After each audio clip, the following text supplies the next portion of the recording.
প্রধান উপদেষ্টা ডক্টর মোহাম্মদ ইউনূস রোববার শহীদ পরিবারের সদস্যদের সাথে দেখা করবেন এমন আশ্বাসে শাহবাগ থেকে অবরোধ তুলে নিয়েছেন তারা। এদিকে জাতীয় নাগরিক কমিটির মুখ্য সংগঠক সার্জিস আলম বলেছেন, শেখ হাসিনা এবং তাদের দোসরদের বিচার না করা গেলে তা হবে এই সরকারের সবচেয়ে বড় সীমাবদ্ধতা। ছাত্র জনতার হত্যার বিচার দাবিসহ ৬ দফা দাবিতে সকাল ১০টা থেকে শাহবাগে সড়ক অবরোধ করেন শহীদ পরিবারের সদস্যরা।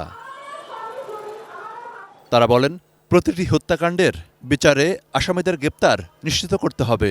এছাড়া শহীদ ও আহতদের রাষ্ট্রীয় স্বীকৃতি দেওয়া, শহীদ পরিবারের দ্রুত পুনর্বাসন করা এবং শহীদ পরিবারের সাথে আলোচনা করে তাদের সম্মানীর ব্যবস্থা করতে হবে। জুলাই ফাউন্ডেশনের চিওর পদত্যাগ, কেন তা ওখানে আমাদের কোনো শহীদ পরিবারের কোনো ওখানে নাই, আমাদের হাত ধরে বের করে দেওয়া হয়। ওর যদি আমি বলতে না পারি যে তোমার বাবা যে দেশে মারা গেছে সেই দেশে তার খুনের বিচার হয়েছে, তুমি সেই দেশে বড় হইছো, তাহলে ওর জ্ঞান বুদ্ধিটা কি হবে ও বড় হয়ে?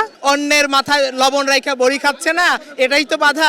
সমস্ত শহীদ পরিবার তাদের মামলা প্রত্যাহার করে নেবে। ডিজাইন, এলিগেন্স, বিউটি, সেরা পণ্য সবার জন্য জেভিকো। শাহবাগ অবরোধের ফলে সংযোগ সড়কগুলোতে তীব্র যানজট সৃষ্টি হয়। ঢাকা বিশ্ববিদ্যালয়ের বাস যাওয়া নিয়ে মাঝে কিছুটা উত্তেজনাও ছড়িয়ে পড়ে। দিনভর অবরোধের পর বিকেলের দিকে আন্দোলনকারীদের সঙ্গে দেখা করতে আসেন জাতীয় নাগরিক কমিটির মুখ্য সংগঠক সার্জিস আলম।